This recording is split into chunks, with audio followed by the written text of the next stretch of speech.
But Hey guys, yeah, there it is. Here. And in this video, I'm going to be going over Kil'Jaeden, the end boss of Two Monster Garrus, was the best and worst boss of this expansion. Let's see what this is. You may have heard varying opinions on Kil'Jaeden. Some people like to call him the best boss ever, the worst boss ever, the most bugged, the hardest, etc. But really, I don't think it's so black and white. Kil'Jaeden was incredibly actually green, epic, but it was also riddled with bugs and design problems from Blizzard's point of view. Before we praise the boss, let's get those negatives out of the way. I think one of the most infuriating parts of our Kil'Jaeden progress was not actually Kil'Jaeden at all, but actually that the boss before Kil'Jaeden was Fallen Avatar. Fallen Avatar was an extremely difficult fight mechanically, while also being riddled with bugs and things generally not working properly on the fight. Fallen Avatar could easily have been an end boss in its own right, and we were very frustrated with Blizzard because we had spent so much time on Fallen Avatar while it was actually unkillable. However, we persevered, and once Blizzard fixed a few things with the bosses, we were finally able to kill it and make it to the real end boss, Kil'Jaeden. When we got to Kil'Jaeden, this trend continued. The Armageddon had an insane number of circles that needed to be soaked. Look at all those swirly boys that they had to handle.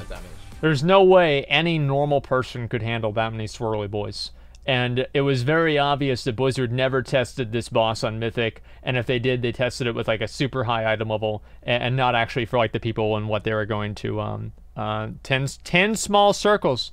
Think about how many 10 is. That's half the raid. That's a lot of swirly boys. I believe that no other guild actually got to see the boss in that state, but it was just a lot of raid damage being taken.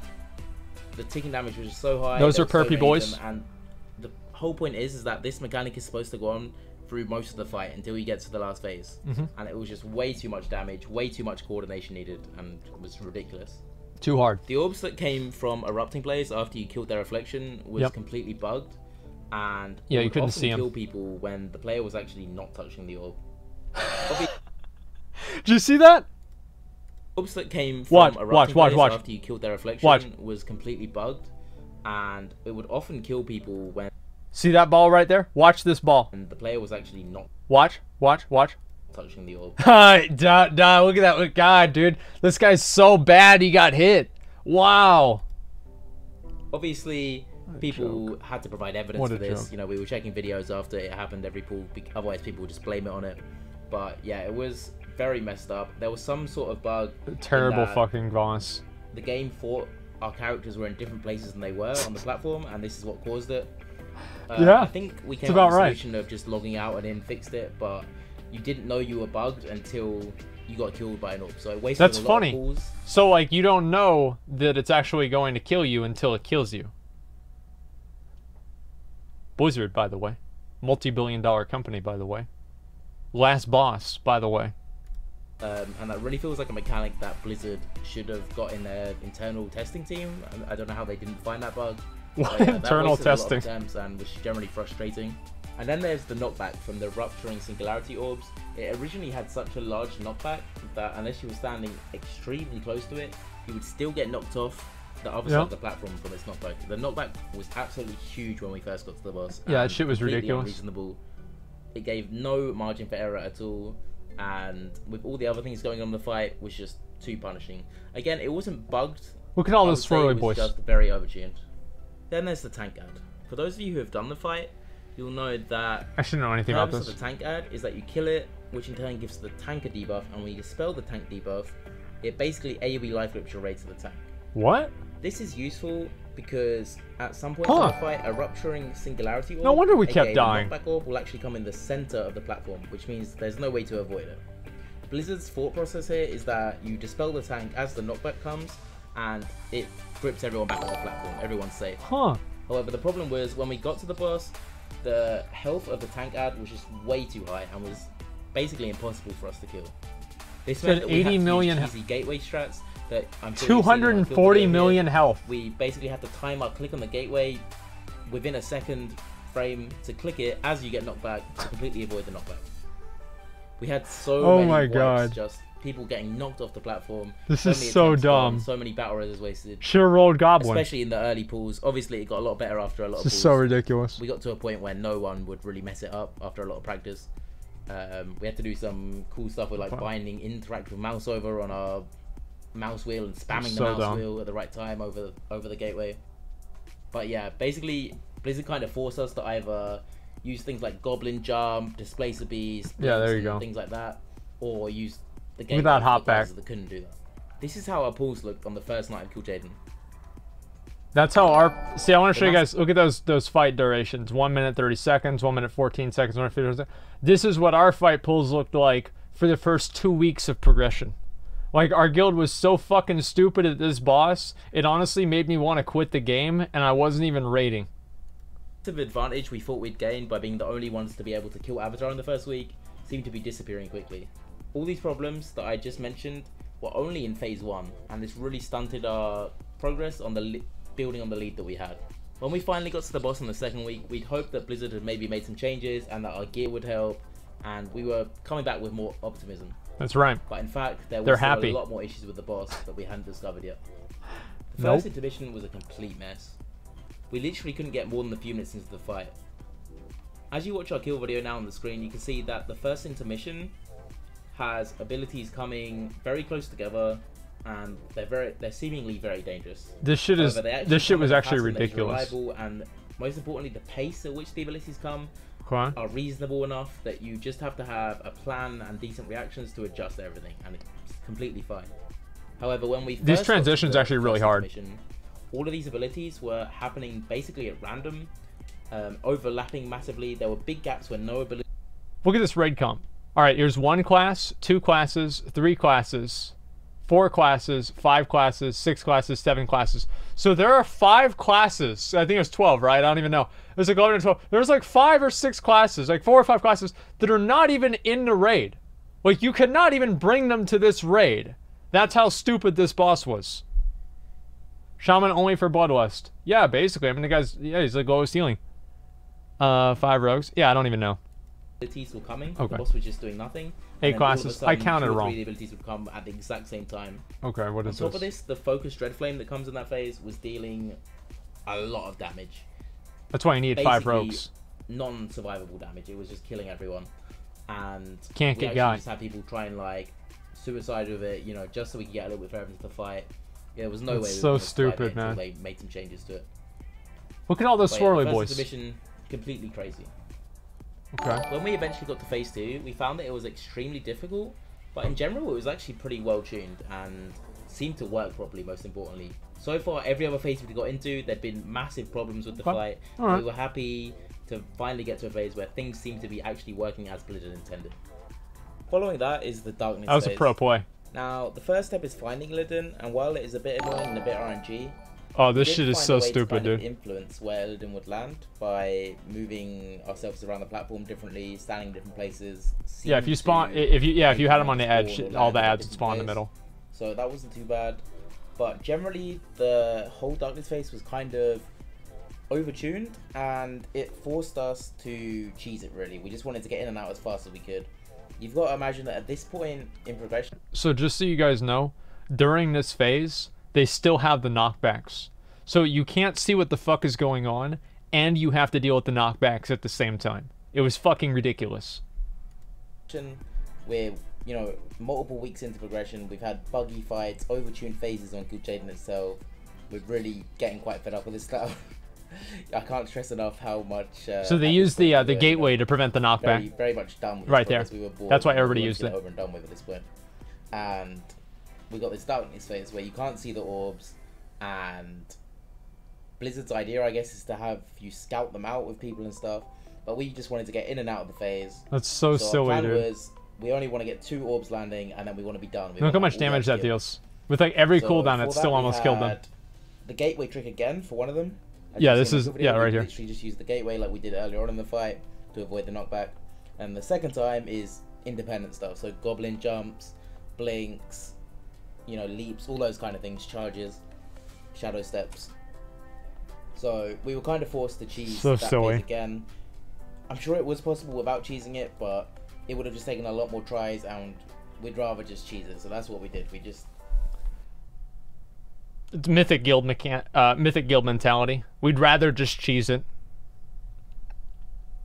It's just... I'm glad they're honest. Somebody's got to say it. Blasted the ads as fast as we could. get the phase done as quickly as possible, so we only got 2 knockbacks. If we got a 3rd knockback, it was basically a wipe. If we had a DPS check on ourselves there, if we got the 3rd knockback, we were done. So our aim was to get the 2 knockbacks, get out of the phase straight afterwards, and move on to the last phase. Okay. And then we finally made it to the last phase. After all the wipes, all the progression, all the stresses, all the problems with the bosses, we get to the last phase, and we see that it starts with 5 obelisks. Now, for those of you who've done heroic, maybe you think the obelisks aren't such a big deal. There's only a couple of them. Most of the platform is free space, and Jesus if you get Christ. hit, it doesn't really kill you anyway. That's the red ball. You gotta watch out for the red ball. When we got to the boss, it was one-shotting every time you got hit by it, and it starts with 5 and increased every time that they spawned. Yeah, that shit's stupid. So that means that after a couple of spawns of obelisks, most of the platform is going to be full of them, and there's not really going to be much safe area. And then there's the dot from the Darkness of 1,000 Souls. Basically, this dot has no duration, and it lasts until the end of the fight. It goes on all players at the start of the phase, and remains until the boss is dead. Originally, when we got there, it was ticking for over 1 million every 2 seconds on each player.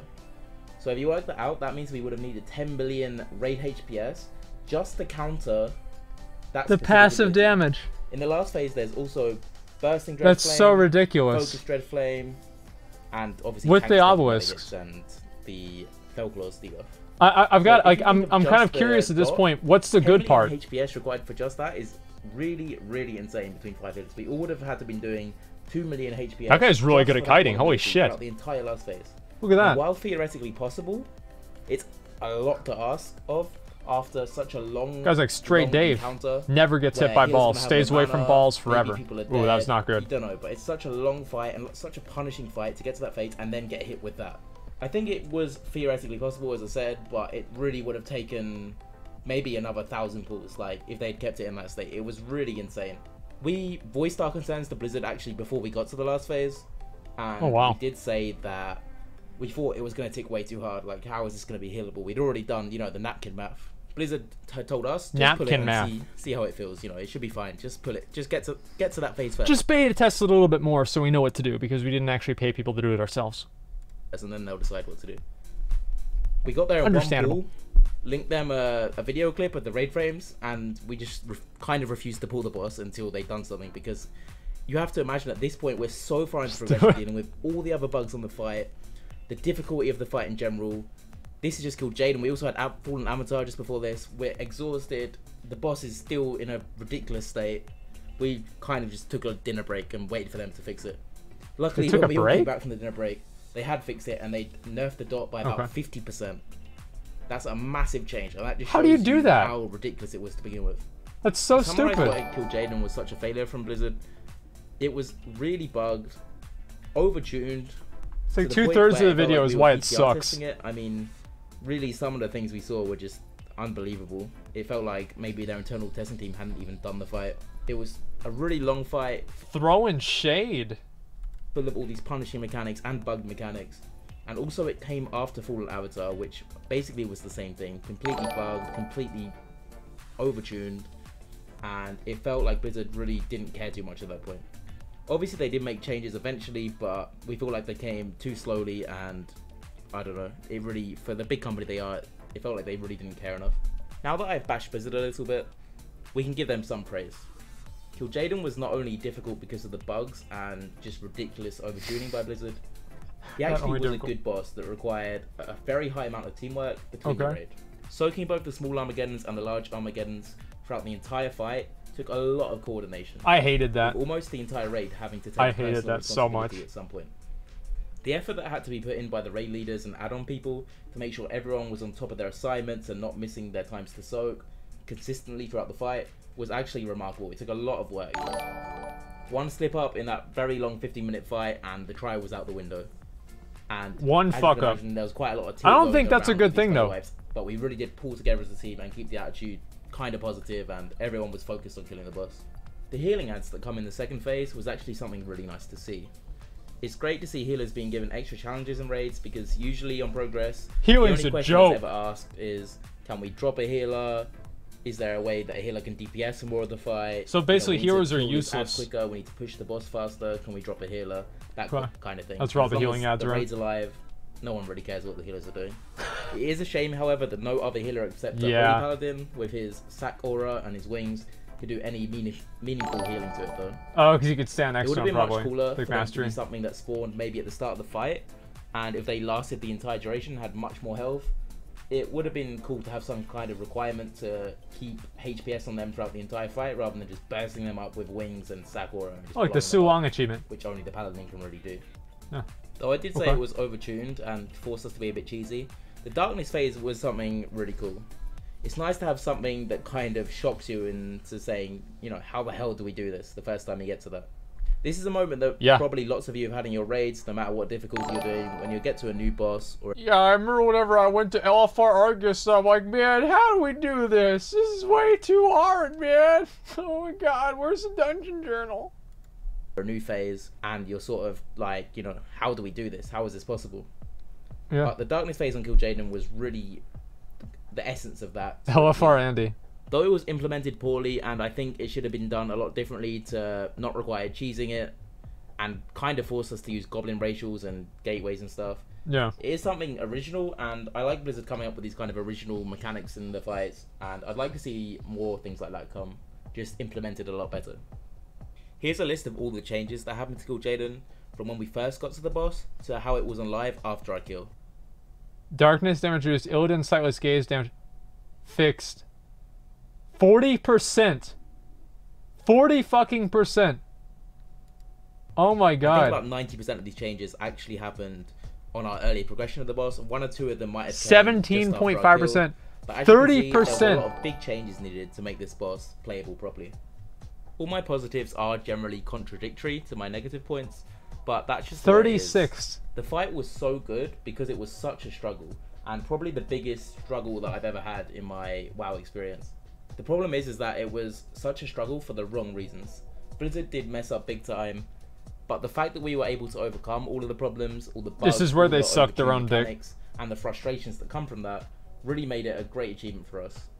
Yeah. Whichever way you look at it, Kil'Jaeden was a difficult and epic boss encounter that will go down in history for a lot of good and some bad reasons. I hope Blizzard presents us with more big challenges in the future. I just hope they are challenging for the right reasons and not the reasons that we had in that tier. Thanks for watching, guys. I've been Chris Potter, and I hope you've enjoyed the video.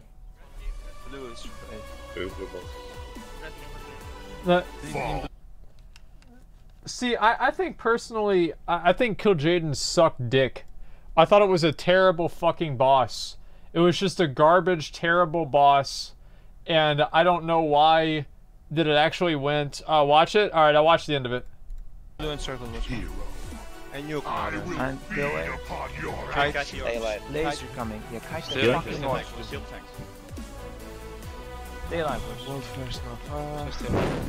Just sack me. Yes, you did. You can see they're just exhausted. Yes! They got him.